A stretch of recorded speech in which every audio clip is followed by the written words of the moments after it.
Kodėl aš bijau sėkmės? Ši baimė yra tokia pati dažna kaip ir baimė nesėkmei. Nes kas yra sėkmė? Sėkmė tai yra atsitiktinis veiksmas, kuris įvyksta arba, sakykime, neįvyksta nepriklausomai nuo žmogaus valios. Kitaip sakant, nepavaldų kontroliai.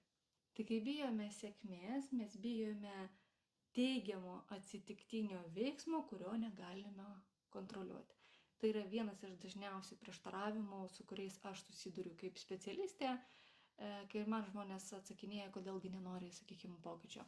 Jie nori pokyčio, bet ir nenori pokyčio. Nori pokyčio ir labai labai nenori pokyčio. Tai va tas prieštaravimas, kai bijau sėkmės, nes ką tai reikš?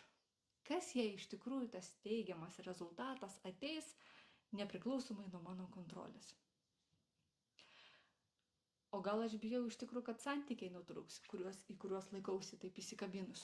Suprantu, kad netinkami, neveikia, bet juk tą tai bent jau kontroliuoju. O kas jeigu paaiškės, kad man darbą reikės pakeisti? Aš taigi bijau dabar eiti į rinką, į pokalbius ir bandyti save. O kas jeigu paaiškės, kad aš turiu dar kažką savyje pakeisti? Aš taigi to bijau, aš noriu kontroliuoti savo sprendimus ir pasirinkimus. Ašgi gyvenu komforto zonai. Komforto zona iš tikrųjų yra iliuzija. Iliuzija apie mūsų susikurtą būvį, kurį mes neva galim kontroliuoti. Iš tikrųjų yra dabarties zona. Va čia, kur esi čia ir dabar, ir yra galimybių zona. Vienokių ir kitokių. Yra gerų, teigiamų, yra netokių teigiamų ir gerų. Ir arba pasirenkam išbandyti tą galimybę, arba ne.